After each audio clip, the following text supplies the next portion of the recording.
د سیمې او د نړۍ تازه مهم او لنډ خبرونه له مونږ څخه په لنډو کې واورئ. درنو لیدونکو السلام علیکم، وخت مو پخیر.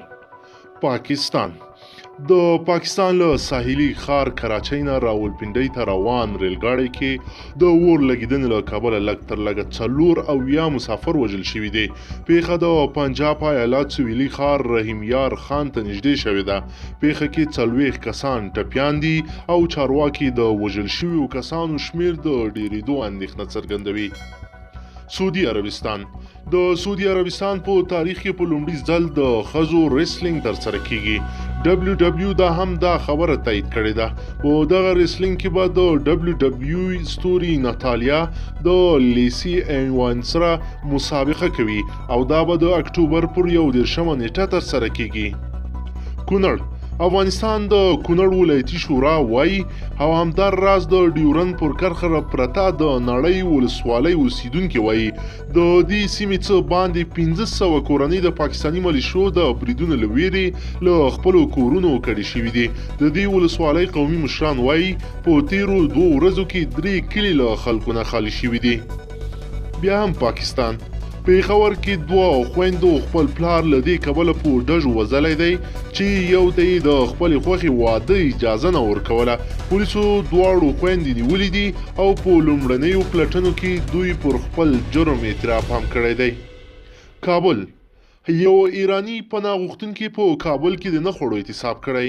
همایون زارعان 6 کاله مخکې د افغانستان هرات ته راغلی او باور لري چې فکر یې له نورو سره توپیر لري او د ایران د مذهبي نظام مخالف دی. نوموړی وایي 1 میاشت کېږي له هراته کابل ته راکډوال شوی او افغان حکومت ورته سیاسي پناه ورکړې ده.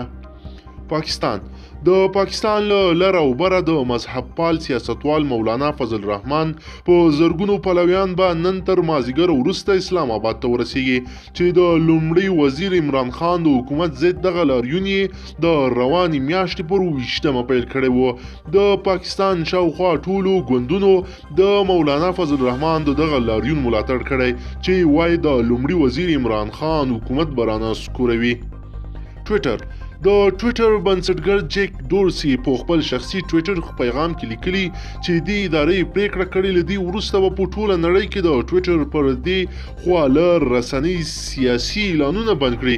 ښاغلي ډورسي لیکلي دي بندیز لاملونه ډیر دي چې یو یې مونږ باوري یو چې یو سیاسي پیغام ترلاسه کړو، نه دا چې وی پیرو.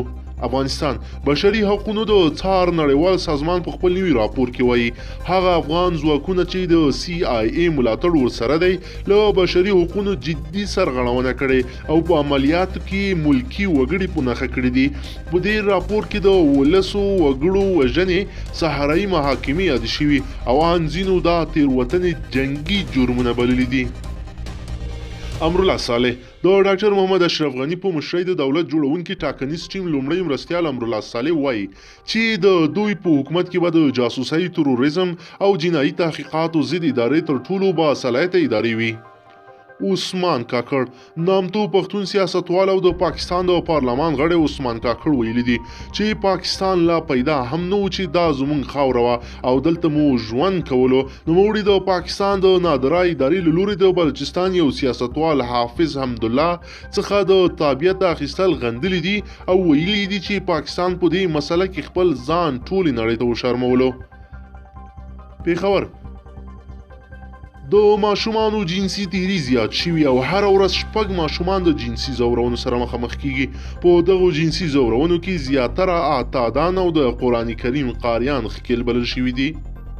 ډونالډ ټرمپ په شیکاګو کې په یو غونډه کې ویل رښتیا هم د شرم ځای دی چې په ټولې نړۍ کې په شیکاګو خبرې کیږي.